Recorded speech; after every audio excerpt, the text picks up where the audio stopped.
রুকাইয়া ও রুমা একই স্কুলে পড়াশোনা করত। তারা ছিল একে অপরের বান্ধবী, কিন্তু রুমা কিছুটা অহংকারী ছিল। একদিন তারা স্কুল থেকে বাড়িতে ফিরছিল, এমন সময় পথে একজন দরিদ্র বুড়ি মহিলাকে দেখে রুকাইয়া বলল, ওই দেখো রুমা, মনে হচ্ছে উনি কোনো সমস্যায় আছেন, চলো আমরা গিয়ে তাকে সাহায্য করি। মা আমাকে এইসব রাস্তার মানুষের সাথে কথা বলতে নিষেধ করেছেন, আর আমার ভীষণ গরম লাগছে, তাড়াতাড়ি বাড়ি ফিরতে হবে। এ কি বলছো রুমা? অসহায় একজন মানুষের চোখের সামনে কষ্ট পেতে দেখেও বাড়ি চলে যাব? চলো, এখানে দেরি করো না, ওদিকে বাড়িতে গিয়ে আবার ভালো ভালো ইফতারের আয়োজন করতে হবে। আমি তো এক মুহূর্ত আর এখানে থাকতে পারবো না, আমি চললাম। এই বলে রুমা সেখান থেকে চলে গেল। কিন্তু রুকাইয়া বুড়ি মহিলাকে দেখে কিছুতেই এগিয়ে যেতে পারছিল না। এভাবে কাউকে রেখে চলে যাওয়া উচিত হবে না। আর তাছাড়া এখন রমজান মাস, আমি যদি কাউকে সাহায্য করি তাহলে অধিক সওয়াব লাভ করতে পারবো। এই বলে রুকাইয়া বুড়ি মহিলার দিকে এগিয়ে গেল। বুড়ি মহিলাটাও রুকাইয়াকে দেখে বলল, মা, আমাকে কিছু সাহায্য করো, আমি ইফতারের জন্য কিছু কিনবো। আপনি কোনো চিন্তা করবেন না, আমি আপনার ইফতারের ব্যবস্থা করে দেব। তুমি আমাকে বাঁচালে, সামান্য পরিমাণ সেহরি খেয়ে রোজা রেখেছি, তাই আর সহ্য করতে পারছি না, এজন্য বাজারে ঘুরে ইফতারের ব্যবস্থাও করতে পারিনি। চলুন, আমি আপনাকে আমাদের বাড়িতে নিয়ে যাব, আজ আপনি সেখানে ইফতার করবেন ইনশাআল্লাহ। না মা, তুমি যদি আমাকে কিছু সাহায্য করো আমি তাতেই খুশি। এরপর রুকাইয়া পাশের দোকান থেকে কিছু খাবার কিনে এনে তাকে দিল। বুড়ি মহিলা রুকাইয়ার জন্য দোয়া করল। সন্ধ্যায় ইফতার শেষ করে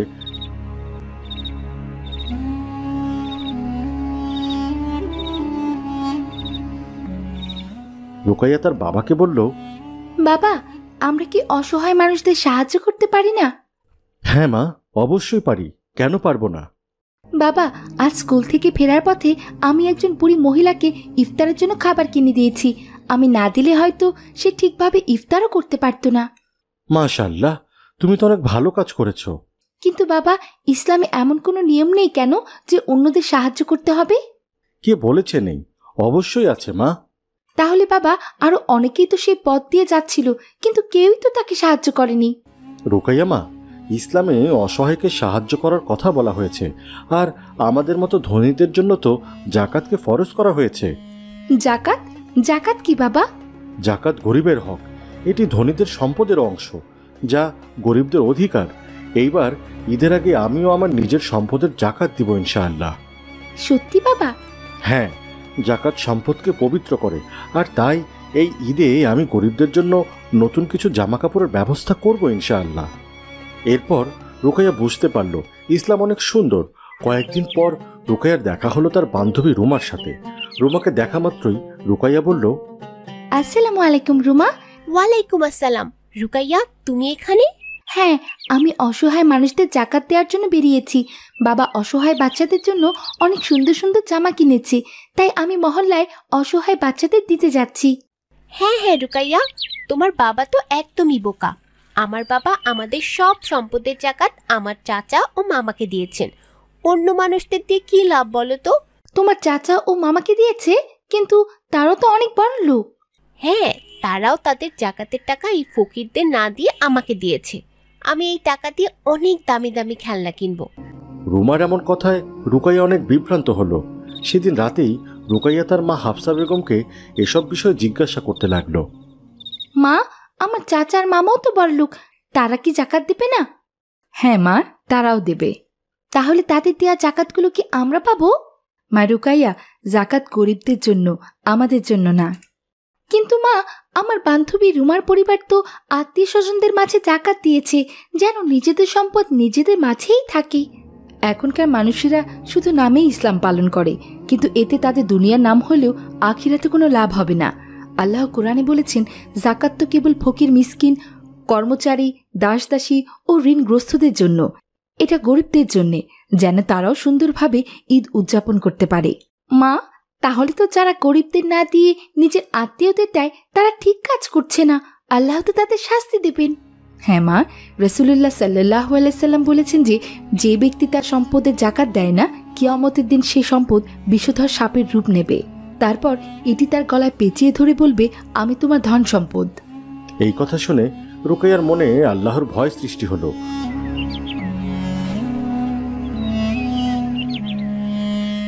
রুমা ও তার পরিবার ভুল কাজ করেছে, এই জন্য পরের দিন রুকাইয়া রুমাদের বাড়িতে গেল তাদের বোঝাতে। কিন্তু সেখানে এক দরিদ্র পরিবার রুমার বাবা রাজুর সাথে কথা বলছিল। আপনি বলেছিলেন আপনি আমাকে জাকাত প্রদান করবেন, এই জন্য আমি এসেছিলাম। হ্যাঁ, কিন্তু তোমাকে যা দিতে চেয়েছিলাম তা আমি আমার ভাইয়ের ছেলেকে দিয়েছি নতুন ফোন কেনার জন্য। এই কথা শুনে রুকাইয়া এগিয়ে গিয়ে বলল, আসসালামু আলাইকুম চাচা। ওয়ালাইকুম আসসালাম। আরে রুকাইয়া, তুমি এখানে? চাচা, আমি এখানে একটা কারণে এসেছি। আপনারা যে ভুল করছেন তা বোঝাতে এসেছি। ভুল? কিসের ভুল? চাচা, আপনি কি জাকাত দিয়েছেন? হ্যাঁ, অবশ্যই দিয়েছি। আমার ভাইয়ের ছেলেকে তার শ্বশুর বাড়িতে সবাইকে নতুন জামা কিনে দিয়েছি। যে টাকা এদের মতো গরিবদের দেব তা নিজের মানুষদেরকে দেওয়া হলো, ভালো হলো না? চাচা, এইটা তো বড় অন্যায়। আল্লাহ তাআলা জাকাতের দাবিদার করেছেন গরিব ও অসহায় মানুষদের, কিন্তু আপনি তাদের না দিয়ে যাদের আছে তাদের দিয়েছেন। মালিক, আমি আপনার জমিতে কাজ করি। আপনি বলেছিলেন এবার কিছু টাকা সাহায্য দেবেন। তা যদি না দেন তাহলে আমার পরিবার ঈদের আনন্দই করতে পারবে না এবার। চাচা, আল্লাহ তাআলা জাকাত দিতে বলেছেন যেন ধনী গরিব সবাই ভালোভাবে চলতে পারে। ধনীরা যদি সঠিক উপায়ে জাকাত দেয় তাহলে গরিবরাও ভালোভাবে দিন পার করতে পারবে। হ্যাঁ মা রুকাইয়া, তুমি ঠিকই বলেছ, আমি বুঝতে পারিনি। এই বলে রাজু তার পকেট থেকে কিছু টাকা বের করে রফিককে দিল। রফিক খুশি হয়ে রুকাইয়া ও রাজুর জন্য দোয়া করল। আল্লাহ আপনাদের সম্পদে বরকত দান করুক। আমি আসি, আল্লাহ হাফেজ। দেখেছেন তো চাচা, আপনি ভেবেছিলেন নিজেদের লোকদের মাঝে জাকাত দিলে তা আপনারই থাকবে, কিন্তু আসলে তো যার হক তাকে দিলেই আল্লাহ আপনাকে আরো বরকত দান করবেন। হ্যাঁ মা, আমি বুঝতে পেরেছি। তুমি আমার ভুল ভাঙিয়ে দিয়েছ মা। রাজু এবং রুকাইয়া কথা বলছিল, এমন সময় সেখানে রুমা এলো। রুকাইয়াকে দেখে রুমা বলল, আরে রুকাইয়া, তুমি এখানে? আসসালামু আলাইকুম রুমা। ওয়ালাইকুম আসসালাম। রুমা, সেদিন পথের ধারে যে বৃদ্ধ মহিলাকে দেখেছিলাম, আমি তাকে জাকাত দিতে যাচ্ছি। তুমি কি আমার সঙ্গে যাবে? ওহো রুকাইয়া, তুমি যে কেন খামোখাই গরিবদের জন্য করতে চাও? রুমার মুখে এমন কথা শুনে রাজু নিজের ভুল বুঝতে পারল। সে রুমাকে বলল, আমি নিজের ভুলের কারণে নিজের পুরো পরিবারকে ভুল শিক্ষা দিচ্ছিলাম। মা রুমা, জাকাত গরিবদের হক, এটা তাদের দেওয়া উচিত। এই নাও, তুমিও কিছু টাকা সেই বৃদ্ধাকে দিয়ে আসো, কেমন? এরপর রাজু ও রুকাইয়া রুমাকে বুঝিয়ে বলল, জাকাত অসহায় মানুষদের হক। এটা শুনেও রুমা তার ভুল বুঝতে পারল। এরপর রুকাইয়া ও রুমা রাস্তার পাশে সেই বুড়ি মহিলাটার কাছে গেল। আসসালামু আলাইকুম। ওয়ালাইকুম আসসালাম ওয়া রাহমাতুল্লাহ। তুমি এখানে কেন মা? আমরা আপনাকে জাকাত দিতে এসেছি, যেন আপনিও ভালোভাবে ঈদ উদযাপন করতে পারেন। এরপর রুকাইয়া ও রুমা নিজেদের হক আদায় করল। আল্লাহ তাআলা গরিব ও অসহায়দের জন্য জাকাতকে নির্ধারিত করেছেন, যেন ধনীদের সম্পদ দ্বারা তারা উপকৃত হয় এবং ধনীদের সম্পদও পবিত্র হয়। ইসলামপুর গ্রামে শফিক ও কালাম নামে দুই ভাই বাস করত। বড় ভাই শফিক অনেক প্রভাবশালী ছিল। আল্লাহ তাআলা তার কোনো কিছুরই অভাব রাখেননি, কিন্তু শফিক এবং তার পরিবার ছিল ভীষণ কিপটে। অপরদিকে কালাম ছিল ঠিক যেন তার বিপরীত। কালামের সংসার চলত দিনমজুরের কাজ করে। সে নামাজি ব্যক্তি ছিলেন, আল্লাহ তাআলাকে সব সময় স্মরণ করতেন। তাই কালাম গরিব হলেও তাকে কখনোই না খেয়ে থাকতে হয় না। এমনই একদিনের কথা। আসসালামু আলাইকুম রাইসা বোন, মাদ্রাসায় যাবেন না আপনি? ওয়ালাইকুম আসসালাম। তুই কি জানিস না রমজান মাস উপলক্ষে মাদ্রাসা বন্ধ দিয়েছে? বোন, আপনি হয়তো ভুলে গেছেন, প্রথম 10 রোজা অবধি মাদ্রাসা বন্ধ থাকার কথা ছিল, তারপর তো মাদ্রাসা খোলা। রমজানে আমাদের তো বিশেষ আমলের ক্লাস হওয়ার কথা। ও হ্যাঁ, সেটা তো ঠিক আছে। বিশেষ আমল ক্লাসের জন্য তো কোর্স ফি আছে। চাচা তো কোর্স ফির জন্য এত টাকা দিতে পারবে না। তুই তাহলে ক্লাস করবি কি করে? ইনশাল্লাহ কিছু একটা ব্যবস্থা ঠিক হয়ে যাবে। তুমি কি কোর্স ফি দিয়েছো আপু? ইয়া আল্লাহ, না দেইনি। আমার তো মনেই ছিল না। আজকে যখন মনে পড়েছে তাহলে কালকে ঠিক টাকা দিয়ে দিব, আর আমি কোর্সে ভর্তি হয়ে যাব। এই বলে রাইসা সেখান থেকে চলে যায়। আর রুকাইয়া মন খারাপ করে বাড়িতে চলে আসে। আসসালামু আলাইকুম আম্মি জান। ওয়ালাইকুম আসসালাম। কি ব্যাপার মা রুকাইয়া, তুমি কোথায় গিয়েছিলে? আসলে আম্মি জান, আমি একটু মাঠে দোলনায় বসেছিলাম, তখন রাইসা আপুর সাথে আমার দেখা হয়। আপু আমাকে এক প্রকার তুচ্ছই করেছে জানো। আমি তাকে বিশেষ আমল কোর্সে ভর্তি হওয়ার ব্যাপারে বলছিলাম, কিন্তু আপু উল্টো আমাকে ঠেস দিয়ে কথা বললো। আচ্ছা আম্মি জান, আমরা কি কখনো বড় আপুদের মতো হতে পারবো না? আস্তাগফিরুল্লাহ, এভাবে বলতে নেই মা। আল্লাহ তাআলা যাকে যেটা দিয়েছেন তাকে সেটা নিয়ে সন্তুষ্ট থাকতে হবে। নিশ্চয়ই আল্লাহ তাআলা সর্বজ্ঞানী, তিনি যেটা ভালো মনে করেছেন সেটাই করেছেন মা। আমরা তো অনেক সুখী আছি, যদিও বা আমাদের অবস্থা খুব একটা সচ্ছল নয়। আসসালামু আলাইকুম। আজকে কি রান্না করেছো হাফসা? ওয়ালাইকুম আসসালাম। এই তো ভাবি, মিষ্টি কুমড়া চিংড়ি দিয়ে ঝোল করেছি। ও আচ্ছা, সেহরিতে কি খাবে তাহলে? আপনি তো জানেনই ভাবি যে আমাদের কি অবস্থা। সাহারিতে আলাদা করে কোনো কিছু রান্না করার মতো অবস্থা যে আমাদের নেই। সে তো বুঝলাম। তুমি এক কাজ করো, তোমার ভাইয়ের জন্য এক বাটি তরকারি দাও। সাহারির সময় বুয়া রান্না করবে, তখন আমাদের বাড়ি থেকে না হয় তরকারি নিয়ে এসো। ইয়া আল্লাহ, বড় আম্মু তুমি এসব কি বলছো? তুমি কি তাহলে রোজা রাখোনি? আমি রোজা আছি রুকাইয়া। তোর বড় আব্বু ভাত খাবে, আজ নাকি তার খুব রোজা ধরেছে।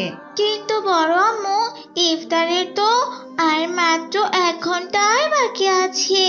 এই 1টা ঘন্টা কষ্ট করলে বড় আব্বু রোজা পালন করা হয়ে যাবে। তুই তো জানিস মা, উনাকে জোর করলে উনি রেগে যাবে। কিন্তু বড় আম্মু, একটা রোজা ইচ্ছাকৃতভাবে ভাঙলে কাজা রোজা তো করতেই হবে, তার সাথে কাফারাও করতে হবে। আর একটি রোজার কাফারা হচ্ছে 60টি রোজা রাখা, তাও আবার ধারাবাহিকভাবে। এই 60টি রোজাই রাখতে হবে জানো। মাঝখানে কিন্তু কোনো গ্যাপ দেওয়া যাবে না।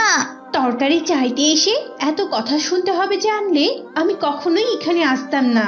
ঠিক আছে, আর লাগবে না, আমি চলে যাচ্ছি। দাঁড়ান ভাবি, আপনি রাগ করবেন না। রুকাইয়া কিন্তু ভুল কিছু বলেনি ভাবি। যাই হোক, আপনি দাঁড়ান, আমি এক্ষুনি আপনাকে তরকারি দিচ্ছি। এরপর হাফসা আয়েশাকে তরকারি দিয়ে দেয়, আর আয়েশা সেখান থেকে চলে যায়। ওহ বাবা, কাউকে দেখছি আজকাল ভালো কোনো উপদেশ দিতেই নেই, উচিত কথা বললেই রেগে যায়। আল্লাহ তুমি সবাইকে হেদায়েত দান করো, আমিন। ইয়া আল্লাহ, বড় আম্মু তো কথা বলতে বলতে ফোনটা এখানে রেখে গেছে। যাই, আমি বরং ফোনটা বড় আম্মুকে দিয়ে আসি। এইসব কথা বলে রুকাইয়া ফোনটা নিয়ে তার বড় আম্মুদের বাড়িতে যায়, আর গিয়ে দেখে রাইসা টেবিলে বসে খাবার খাচ্ছে। ইয়া আল্লাহ, রাইসা আপু তুমি আজকে রোজা নেই? দেখেই যখন ফেলেছিস তাহলে আর মিথ্যে বলবো না, আমি রোজা রাখিনি। এত কথা না বলে যে কাজে এসেছি সে কাজ করে চলে যা। রুকাইয়া আর কোনো কথা না বলে ফোনটা টেবিলে রেখে বাড়িতে চলে আসে।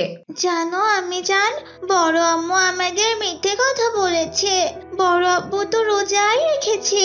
আমি দেখলাম বড় আব্বু বাড়িতে নেই, তিনি নিশ্চয় মসজিদে গিয়েছেন ইফতারি করার জন্য। তিনি থাকলে রাইসা আপু কখনোই রোজা ভাঙতে পারতো না। ইয়া আল্লাহ, কি বলছো কি তুমি মা? ভাবি আমাকে এই সামান্য একটা ব্যাপার নিয়ে মিথ্যে কথা বলে তরকারি নিল। সত্যিটা বললেই তো আমি নিজেই তাকে দিয়ে দিতাম। যাই হোক, ওদের কথা ভেবে আমাদের আর লাভ নেই। যা হওয়ার তা তো হয়ে গেছে। চলো মা, আমরা ইফতার রেডি করি। এভাবেই দিন কাটছিল।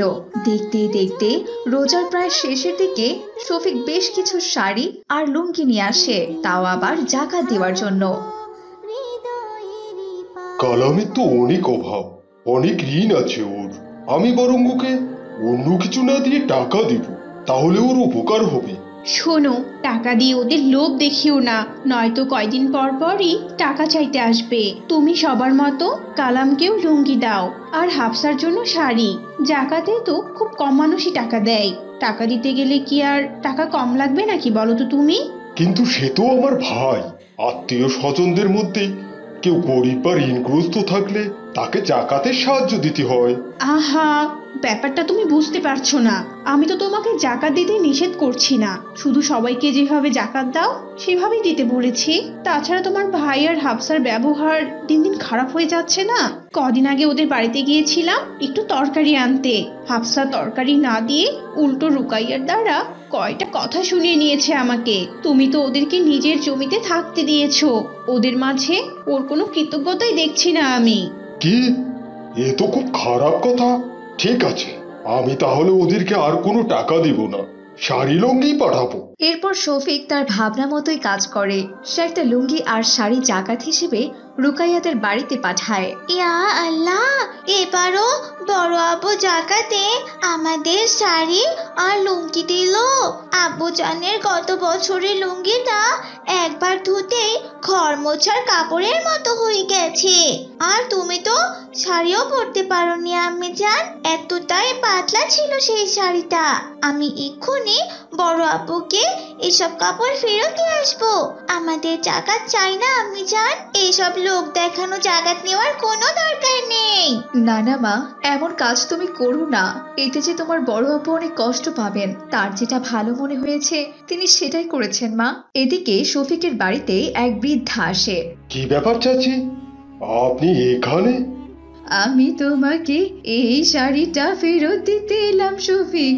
আমার পেটে খাবার না থাকলে আমি এই শাড়ি দিয়ে কি করব বলো?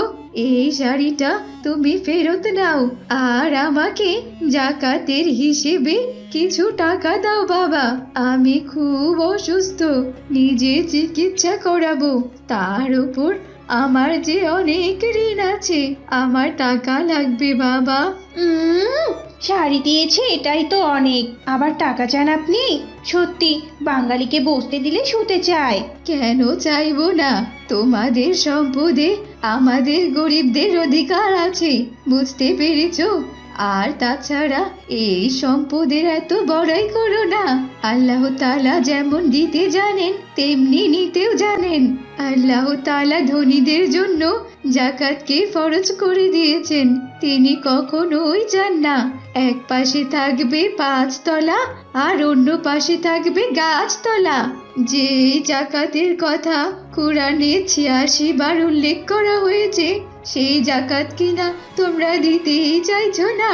আল্লাহ তাআলা তো নিজেই বলেছেন, গরিবদের জাকাত দিচ্ছ বলে ভেবো না তোমরা তাকে করুণা করছো, বরং জাকাত হলো ধনীদের সম্পদে গরিব মিসকিনদের অধিকার।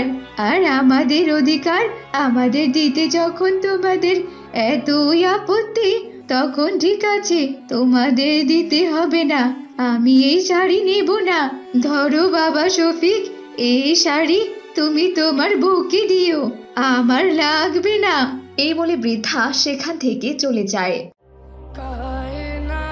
পরের দিন সকাল থেকে অনেক ঝড় বৃষ্টি হয়, তার সাথে প্রচন্ড ভূমিকম্প হয়। ভূমিকম্পে শফিকদের বাড়ি ভেঙে যায় আর তারা বাধ্য হয়ে কালামের বাড়িতে আশ্রয় নেয়। আপনাদের লাখ টাকার বাড়ি এভাবে ভেঙে গেল বড় আম্মু। আমার মনে হয় কি জানেন, আপনাদের থেকে আল্লাহ তাআলা সবটা কেড়ে নিয়েছেন। তুমি ঠিকই বলেছো রুকাইয়া, সেদিন বুড়িমা ঠিকই বলেছেন। জাকাত হচ্ছে ধনীদের সম্পদে গরিবদের অধিকার। আল্লাহ তাআলা যখন যাকে ইচ্ছা সম্পদ দিতে পারেন, আবার কেড়েও নিতে পারেন। এই জন্যই তো অর্থ প্রাচুর্য নিয়ে এত বড়াই করতে নেই, আর জাকাতের মাধ্যমে সম্পদকে পবিত্র করা উচিত। বড় আম্মু, অর্থের প্রাচুর্যতা নিয়ে কোরআনে একটা সূরা আছে, দাঁড়ান আমি বলে শোনাচ্ছি। বিসমিল্লাহির রহমানির রহিম, বিসমিল্লাহির রহমানির রহিম। আলহাকুমুত তাকাসুর হাত্তা যুরতুমুল মাকাবির, কাল্লা সাউফা তা'লামুন, সুম্মা কাল্লা সাউফা তা'লামুন, কাল্লা লাউ তা'লামুনা ইলমাল ইয়াকিন, লাতারাউন্নাল জাহিম, সুম্মা লাতারাউন্নাহা আইনাল ইয়াকিন, সুম্মা লাতুসআলুন্না ইয়াউমাইযিন আনিন নাঈম। এর অর্থ, প্রাচুর্যের লালসা তোমাদের ভুলিয়ে রাখে কবরে যাওয়া না পর্যন্ত। শীঘ্রই তোমরা জানবে, আবারও বলছি, শীঘ্রই তোমরা জানতে পারবে, কখনোই নয়। যদি তোমরা নিশ্চিত জানতে, তোমরা অবশ্যই জাহান্নাম দেখবে, তারপর তোমরা তা চাক্ষুষ দর্শন করবে। সেদিন তোমাদের অবশ্যই নিয়ামত সম্পর্কে জিজ্ঞেস করা হবে। যাই হোক বড় আম্মু, তোমরা আজ থেকে আমাদের সাথেই থাকো। তোমরা আবারও কাজে মনোযোগ দাও, দেখবে ব্যবসার টাকা দিয়ে আবার একটা বাড়ি করতে পারবে ইনশাল্লাহ। আর তখন কিন্তু মনকে কন্ট্রোল রাখবে এবং মনে করে গরিবদের জাকাত দিবে। রুকাইয়া এসব বলতেই আজান হয় আর সবাই একসাথে ইফতার করতে থাকে। তো বন্ধুরা, আমাদের আজকের গল্পটি তোমাদের কাছে কেমন লেগেছে? গল্পটি ভালো লেগে থাকলে অবশ্যই একটি লাইক করে দেবে। আর তোমরাও যদি আমার মতো ইসলামকে ভালোবেসে থাকো, তাহলে আমাদের ছোট্ট চ্যানেলটি সাবস্ক্রাইব করে দেবে। আর তোমরা আজকে কে কে আমার মতো রোজা রেখেছো তা কিন্তু অবশ্যই কমেন্টে জানিয়ে দেবে। আল্লাহ হাফেজ।